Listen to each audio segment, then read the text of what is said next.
जय हिंद दोस्तों। 15 अगस्त को आपने देखा होगा, लाल किले की प्राचीर से हमारे प्रधानमंत्री ने हमारे देश को विकसित राष्ट्र बनाने का 2047 तक का जो सपना देखा है। साथियों, क्या हम इस सपने को साकार कर सकते हैं? इस सपने को पूरा करने में हमारे सामने, हमारे समक्ष क्या चुनौतियां हैं और क्या अवसर हैं? साथियों, उनकी तो बात इस वीडियो में हम करेंगे ही। साथियों, आप देख रहे होंगे किस तरीके से एजुकेशन माफिया सिस्टम हमारे देश के अंदर खड़ा हो गया है, किस तरीके से हेल्थ माफिया सिस्टम हमारे देश के अंदर खड़ा है, करप्शन मुंह बाय खड़ा है। साथियों, इन सब चुनौतियों के बीच हम किस तरीके से एक विकसित भारत का निर्माण कर सकते हैं, उन सब चीज़ों की तो इस वीडियो में हम बात करेंगे ही। साथियों, 1947 में बाबा साहब भीमराव अंबेडकर, ज्योतिबा फुले, महात्मा गांधी ने एक नए भारत के निर्माण का सपना देखा था।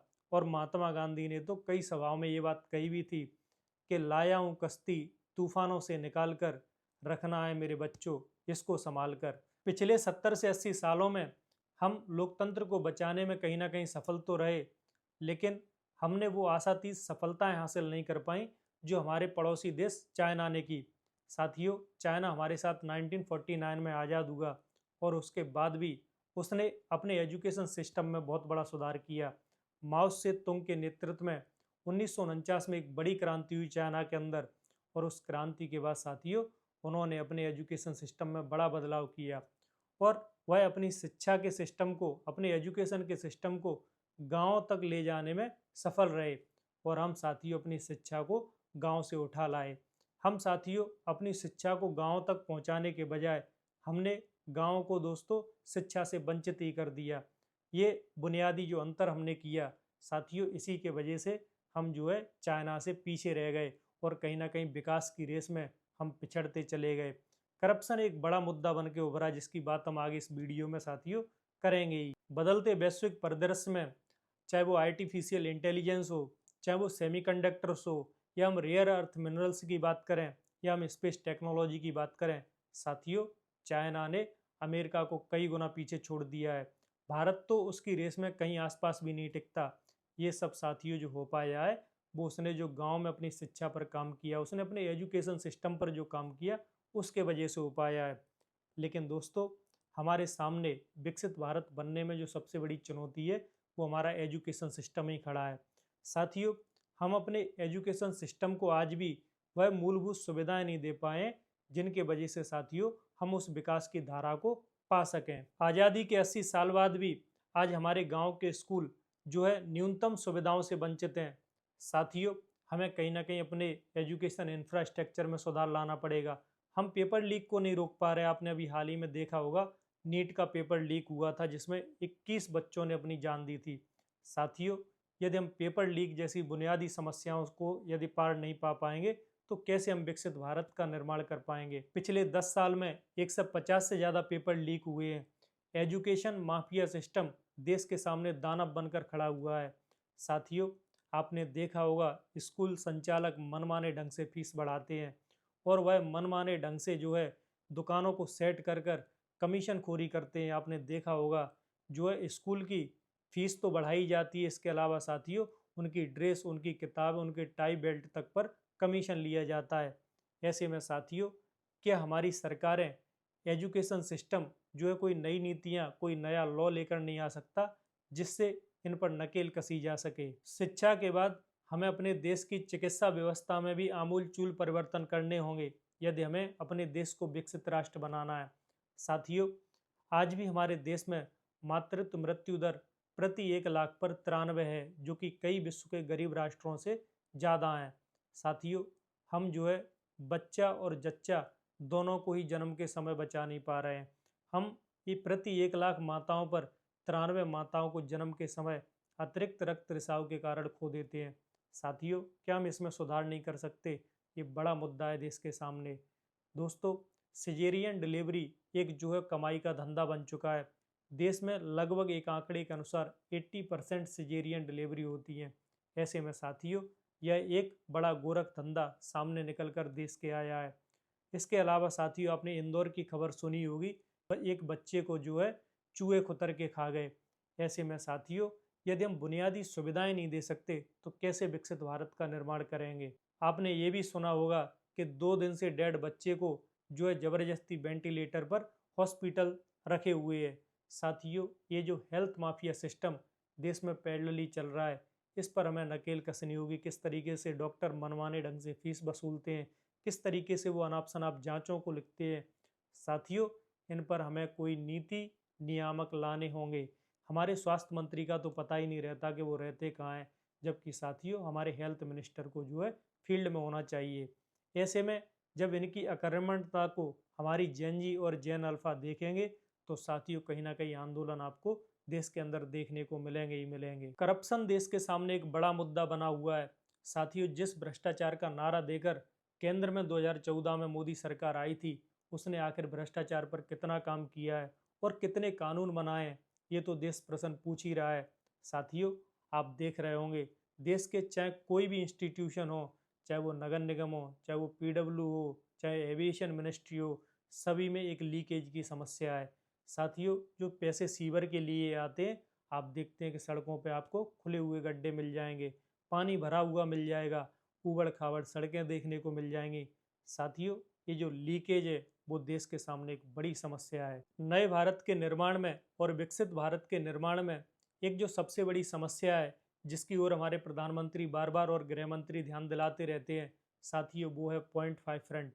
दोस्तों, हमारे देश के पहले CDS बिपिन रावत ये बात अक्सर उठाया करते थे कि हम 2.5 फ्रंट पर लड़ रहे हैं।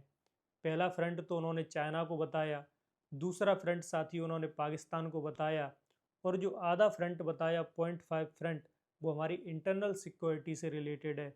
यानी कि हमारे देश में ही एक वर्ग ऐसा है जो साथियों कभी कभी देश विरोधी हरकतें करता है। हमें उनसे भी सतर्क रहने की ज़रूरत है। मिलावटखोरी हमारे देश के सामने एक बड़ी समस्या है। यदि हम एक उदाहरण से समझें तो साथियों, हमारे देश में दूध का कुल उत्पादन 65 करोड़ लीटर होता है और जो हमारे यहाँ दूध की खपत है वो 85 करोड़ लीटर है। ऐसे में साथियों, जो बचा हुआ 20 करोड़ लीटर दूध है वो कहाँ से आता है? साथियों, ये जो मिलावटखोरी है वह हमारे देश के सामने, नए भारत के निर्माण के सामने एक बड़ी चुनौती बनी हुई है।